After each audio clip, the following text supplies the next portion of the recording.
નમસ્કાર, તમે જોઈ રહ્યા છો ટીવી 17 ગુજરાતી. ડભોઈમાં ગત 3 જૂન 2026ના રોજ પોલીસ પર થયેલા હુમલાના કેસમાં પોલીસ દ્વારા વધુ એક કડક કાર્યવાહી કરવામાં આવી છે. આ કેસમાં સંડોવાયેલા આરોપીઓ સામે પાસા હેઠળ કાર્યવાહી કરતા અત્યાર સુધીમાં કુલ 9 આરોપીને અલગ અલગ જેલોમાં મોકલી આપવામાં આવ્યા છે.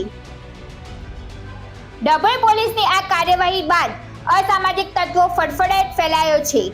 પોલીસ સૂત્રોમાં જણાવ્યા અનુસાર ગત 3 જૂનના રોજ બપોરના સમયે ફરજ પર રહેલા પોલીસ કર્મચારીઓ પર હુમલો કરી તેમને શારીરિક ઈજાઓ પહોંચાડવામાં આવી હતી.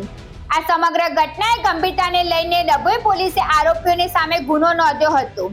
ત્યારબાદ ડભોઈ પોલીસ સ્ટેશનના પોલીસ ઇન્સ્પેક્ટર એટી પટેલ દ્વારા આરોપીને પાસા હેઠળ અટકાયત લેવા માટે દરખાસ્ત જિલ્લામાં કલેક્ટરમાં મોકલવામાં આવી હતી. દરખાસ્ત મંજૂરી થતાં આરોપીઓ વિરુદ્ધ પાસા હેઠળ વોરંટ બહાર પાડવામાં આવ્યો છે.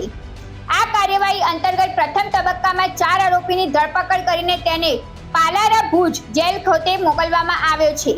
ત્યારબાદ અન્ય આરોપીને ઝડપી પાડીને જામનગર જેલ ખાતે પાસા હેઠળ મોકલવામાં આવ્યો છે. આજે પણ પોલીસ દ્વારા વધુ 2 આરોપીની ધરપકડ કરી તેમને જામનગર જેલ ખાતે મોકલવામાં આવ્યા છે. આમ પોલીસ પર હુમલાના આ કેસમાં અત્યાર સુધી કુલ 9 આરોપીઓ સામે પાસા હેઠળ કાર્યવાહી કરવામાં આવી છે.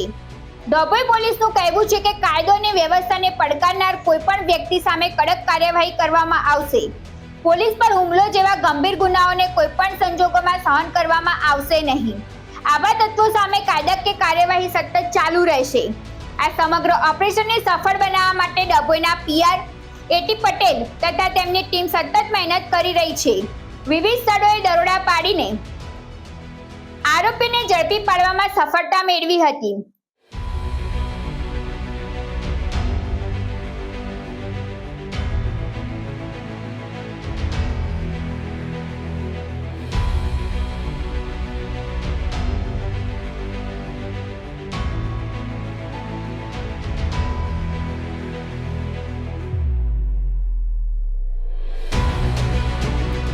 પોલીસની આ કાર્યવાહી બાદ ડભોઈ સહિત સમગ્ર વિસ્તારમાં એવો સ્પષ્ટ સંદેશ ગયો છે કે કાયદાનો ભંગ કરનાર સામે કડક ખાતે કાર્યવાહી કરવામાં આવશે. આવા જ વિશ્વસનીય સમાચાર માટે જોડાયેલા રહો ટીવી 17 ગુજરાતી સાથે.